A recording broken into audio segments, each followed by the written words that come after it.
Hello पिला माने Odisha exam तरफर तुम मानकु यथेष्ट स्वागत।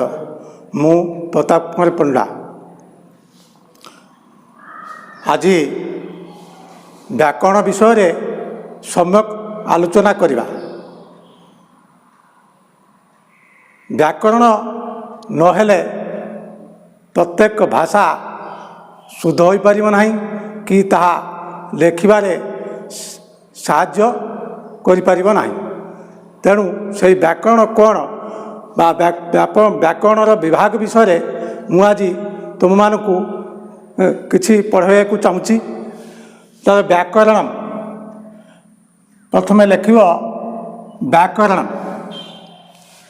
व्याकरण संज्ञा है व्याकरण किम, व्याकरण कौन तार संज्ञा है जहाँ वाक्य को शुद्ध करिबारे साहाय्य करे ताहाकू व्याकरण कहा जाए। बुझेला। व्याकरण से विभाग व्याकरण विभाग गुड़िक कौन जहाद्वारा आम वाक्य को शुद्ध करिपारिबा। यथा एक रे कर्ता, दुई रे कर्म, तीन रे क्रिया, चारि रे लिंग, पाँच रे वचन, छः रे पुरुष, सात रे लकार, आठ रे विभक्ति, नौ रे कारक, दस रे कुदंत, 11 रे सर्वनाम, 12 है अव्यय। यही विभाग गुड़िक हेले आमे व्याकरण को शुद्ध करिकी पढ़ी पारिबा, लेखि पारिबा मध्य। प्रथम देखिबा पिला माने आज आमे विभक्ति और कारक विषय आलोचना करिबा। प्रथम विभक्ति। विभक्ति क्या कहती है जो पद लिंग पुरुष वचन र संज्ञा निर्णय करे ताहाकू विभक्ति कहा जाए।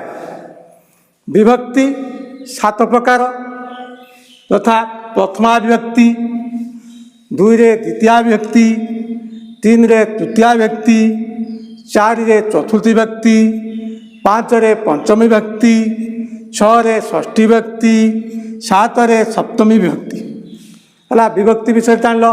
विभक्तिर चिन्ह तुम सब जानी थी। बर्तमान देखिए कारक। कारक क्या कहवा जो पद है कारक जो पद क्रियापद को साधन करिबारे साहाय्य करे ताहाकू कारक कहा जाए। से कारक केते प्रकार? कारक 6 प्रकार है। से गोटे संस्कृत श्लोक मु तुमको कहूँ कारक विषय जानब। 6टा कारक मध्य से संस्कृत श्लोक अच्छी। कर्ता कर्मं च करणं च संप्रदानम तथैव च अपादानम अधिकरणम इत्यव कारकाणि 6।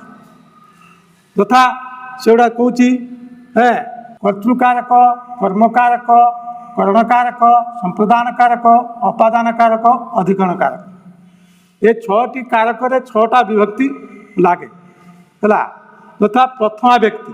प्रथम व्यक्ति रे कर्तृकारक, द्वितीय व्यक्ति रे कर्मकारक, तृतीय व्यक्ति रे करणकारक, चतुर्थी व्यक्ति रे संप्रदान कारक, पंचमी व्यक्ति रे अपादान कारक, सप्तमी व्यक्ति रे अधिकरण कारक। षष्ठी व्यक्ति तुमर उज्जर है जहाँकि कारक जीवेनि सेटा हूँ संबंध पद जहाँकि कर्ता संबंध कर्ता को संपर्क रखी था जोड़ रखी था से संबंध पद। परवर्ती पीरियड रे आमे कारक और विभक्ति विषय सविशेष आलोचना करिबा।